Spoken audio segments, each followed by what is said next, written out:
ತುಂಬಾ ಶುಭ ದಿನ ಅನ್ಸುತ್ತೆ. ನಮ್ಮ ತೋಟದ ಸಿದ್ದಲಿಂಗೇಶ್ವರ ಪ್ರಶಸ್ತಿಯನ್ನು ಪ್ರದಾನ ಮಾಡಿದಂತ ನಮ್ಮ ನೆಲಮಂಗಲ ಪವಾಡ ಬಸವಣ್ಣನ ದೇವಸ್ಥಾನದ ಅಧ್ಯಕ್ಷರಾದ ಸಿದ್ದಲಿಂಗ ಮಹಾಸ್ವಾಮಿಗಳವರು ಬಹಳ ಒಳ್ಳೆಯ ಒಂದು ವ್ಯಕ್ತಿಯನ್ನ ಗುರುತಿಸಿ ಅದರಲ್ಲೂ ಮಾತೃ ಹೃದಯ ಇರೋವಂಥವ್ರು ಮತ್ತೆ ಅವರಂತ ನಿಸ್ವಾರ್ಥ ರಹಿತ ಸ್ವಾಮೀಜಿಯವ್ರನ್ನ ನಾವು ಬಹಳ ವರ್ಷದಿಂದ ಬಲ್ಲೆವು. ಸೋಮಣ್ಣವ್ರಿಗೆ ಆ ಮಠದಿಂದನೇ ನಮ್ಮ ಒಂದು ಇದು ಶುರುವಾಗಿದ್ದು ರಾಜಕೀಯ ಜೀವನ ಅಂತ ಹೇಳೋದಾದ್ರೆ ದೇಗಿನ ಮಠದ ವಿದ್ಯಾರ್ಥಿ ಆಗಿದ್ದಾಗಿದ್ದ ಅವ್ರಿಗೆ ಒಂದು ಆ ಮಠದ ಬಗ್ಗೆ ಅಭಿಮಾನ ಮತ್ತೆ ಆ ಸ್ವಾಮೀಜಿಗಳ ಬಗ್ಗೆ ಬಹಳ ಅಭಿಮಾನ ಅಲ್ಲಿಂದಲೇ ಶುರುವಾಗಿದ್ದು ಗುರು ಪರಂಪರೆದು ಇವತ್ತು ಆ ಮಠಾಧೀಶರಾದ ಮುಮ್ಮಡಿ ನಿರ್ಮಲ ಮಹಾಸ್ವಾಮಿಗಳಿಗೆ ಪ್ರಶಸ್ತಿ ಪ್ರದಾನ ಮಾಡಿರೋದು ಬಹಳ ಸಂತೋಷ ಪಡ್ತಾ ಇದೆ. ಇದೇ ರೀತಿ ನಮ್ಮ ನೆಲಮಂಗಲ ಪವಾಡ ಬಸವಣ್ಣ ಮಠದ ಅಧ್ಯಕ್ಷರು ಇದೇ ರೀತಿ ವರ್ಷ ಒಳ್ಳೆಯ ವ್ಯಕ್ತಿಗಳಿಗೆ ಗುರುತಿಸಿ ಕೊಡಲಿ ಅಂತ ಆಶಿಸ್ತಾ ಮತ್ತೆ ಈ ಸಮಾರಂಭ ಬಹಳ ಅದ್ಭುತವಾಗಿತ್ತು. ಮತ್ತೆ ಎಲ್ಲ ಒಂದು ಮಹಾಸ್ವಾಮಿಗಳವರು ಎಲ್ಲರೂ ಆಶೀರ್ವಚನ ಮತ್ತೆ ನಮ್ಗೆ ತಿಳಿದಲೇ ಇರೋದಂತ ಸಿದ್ದಲಿಂಗೇಶ್ವರರ ಚರಿತ್ರೆ ಅದ್ರ ಬಗ್ಗೆ ನಮ್ಗೆ ಸರಿಯಾಗಿ ಏನು ಗೊತ್ತಿಲ್ಲ. ನಾವು ಸುಮ್ಮನೆ ಸಿದ್ದಲಿಂಗೇಶ್ವರ ದೇವಸ್ಥಾನಕ್ಕೆ ಹೋಗ್ಬಿಟ್ಟು ಬಂದ್ಬಿಡ್ತೀವಿ ಅಡಿಯವರಿಗೆ.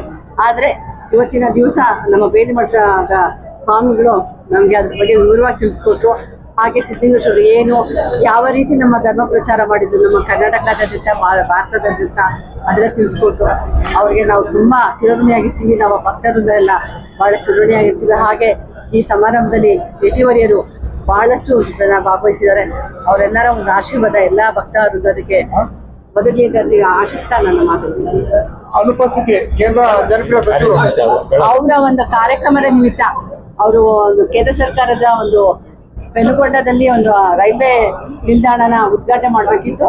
ಅದರ ಮೋದಿಯವರ ಆದೇಶದಂತೆ ಅಲ್ಲಿಗೆ ಹೋಗಿದ್ದಾರೆ. ಅವರ ಅನುಪಸ್ಥಿತಿಯಲ್ಲಿ ನಾನು ಬಂದು ಈ ಕಾರ್ಯಕ್ರಮಕ್ಕೆ ಭಾಗವಹಿಸ್ಕೊಂಡಿದ್ದೇನೆ.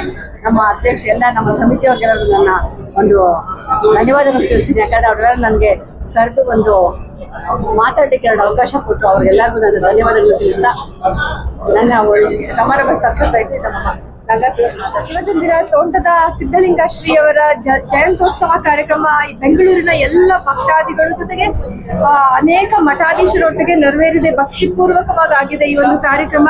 ಇಲ್ಲಿ ಇವತ್ತಿನ ದಿನ ಪ್ರಶಸ್ತಿ ಪುರಸ್ಕೃತರಾದ ದೇಗುಲ ಮಠದ ಸ್ವಾಮಿಗಳಿಗೂ ಕೂಡ ಮಾತೃ ಹೃದಯ ಸ್ವಾಮಿಗಳಿಗೆ ಅಂದ್ರೆ ಎಲ್ಲರ ಒಂದು ಮುಕ್ತವಾಗಿ ಅವ್ರಿಗೆ ಆ ಒಂದು ಪ್ರಶಸ್ತಿ ಸಿಕ್ಕಿದ್ದು ಬಹಳ ಸಂತೋಷ ಆಗಿದೆ. ಇಂಥ ಕಾರ್ಯಕ್ರಮಗಳಲ್ಲೂ ನಮ್ಮ ಬೆಂಗಳೂರಲ್ಲಿ ಅದು ಇದು 6ನೇ ವರ್ಷದ ಒಂದು ಜಯಂತ್ಯೋತ್ಸವ ಕಾರ್ಯಕ್ರಮ ಬಹಳ ಖುಷಿ ಆಯ್ತು. ನಮ್ಮ ಬೆಂಗಳೂರಲ್ಲಿ ಇಂಥ ಒಂದು ಪವಾಡ ಪುರುಷರ ಸಿದ್ದಲಿಂಗ ಶ್ರೀಗಳ ಒಂದು ಜಯಂತ್ಯೋತ್ಸವ ಕಾರ್ಯಕ್ರಮ ನಡೆದಿದ್ದು ನಮ್ಗೆಲ್ರಿಗೂ ಭಾಗ್ಯ ಮತ್ತೆ ಹೆಮ್ಮೆ ಅಂತ ಹೇಳ್ಬೋದು.